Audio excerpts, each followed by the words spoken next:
Posso ir contra ao promotor do tribunal do júri, sendo assistente de acusação? Posso fazer postagens, trazendo o resultado de um HC concedido? Isso seria permitido? Este é mais um vídeo do projeto Pergunte ao Corregedor, que é uma iniciativa da Associação Brasileira dos Advogados Criminalistas em Alagoas, onde tentamos esclarecer dúvidas apresentadas durante o domingo, durante o final de semana, nas redes sociais da Abracrim, e, com isso, tentar auxiliar no esclarecimento de eventuais indagações. Na primeira delas, temos a figura do assistente do Ministério Público, que muitas pessoas denominam de assistente de acusação.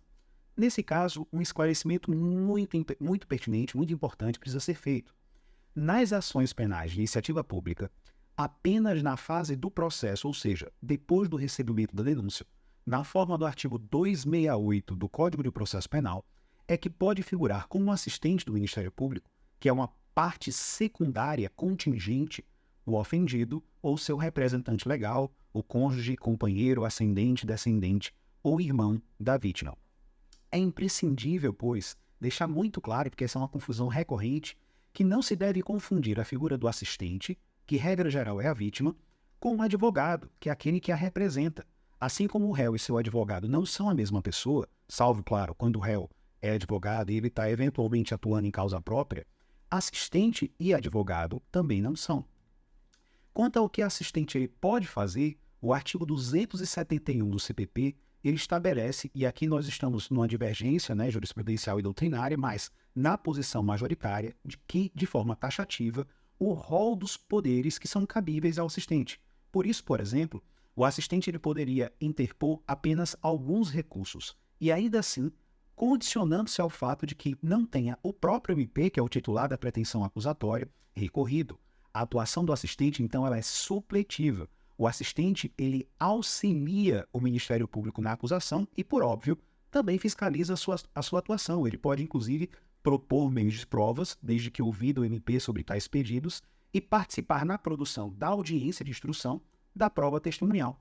Por isso é muito importante deixar claro que, enquanto parte secundária, ele apenas auxilia a acusação feita pelo MP.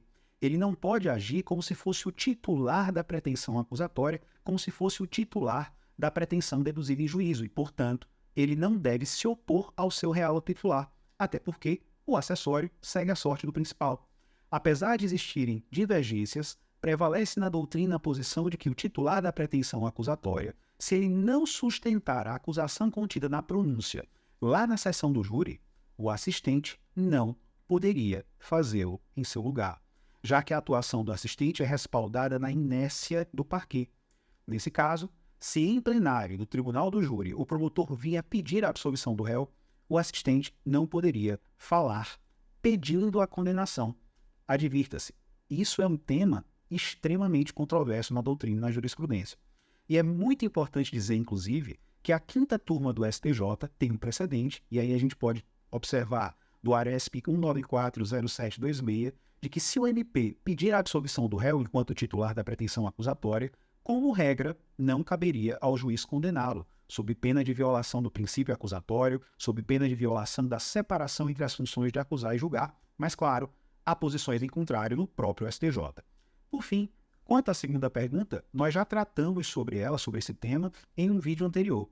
Por isso, apenas reitero que o provimento 205 de 2021 da OAB categoricamente veda a referência, a menção a decisões judiciais e resultados de qualquer natureza obtidos em procedimentos que o advogado patrocina ou participa de qualquer forma.